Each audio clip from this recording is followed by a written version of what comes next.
Hi, I'm Kelly White. I've been teaching ag now for 34 years, and 13 have been here at Lake Travis. Perry White, no relation. I've been teaching for 32, 33 years, 13th year here also with Kelly. Hard work and discipline. It's responsibility. It's time to wake up in the morning. I've got to go take care of that animal. 20 goats, 25 lambs, pigs on feed. Granted, mamas and daddies do help. We say sometimes FFA stands for Family Feeds Animals. I have several kids that don't necessarily know what they want to do, whether they go to college, and then once I kind of introduce them and say, hey, you can go to trade schools, there's scholarships available. I have kids that have graduated that are now welders, that are plumbers, engineers, making their way. Several coming out of vet school, several going into vet school.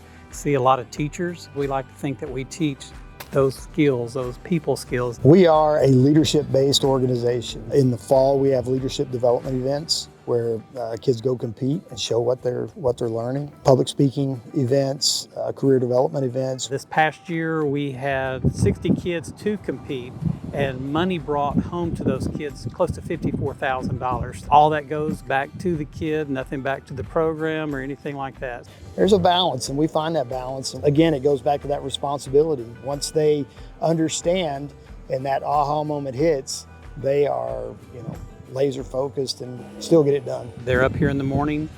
They're up here till late at night, again with family. And that's one of the things, family is a very strong dynamic within the program. The prerequisite to be an FFA, you have to be enrolled in an agricultural class. We're not just farming, the old expression, more than cows, plows, and sows. Hidden behind the lights of the football field. We're here, it's a great organization, get involved. There's so many kids that don't know what we have to offer. Floral design, vet med, small animal, of course the welding classes, the ag mechanics classes. It seems like we miss some of the kids and they come in their junior, senior year and they always say the same thing, man, I wish I'd have known about this program a lot sooner. The kids that we have up here, every one of them leave out here with the potential to be successful, thanks to us.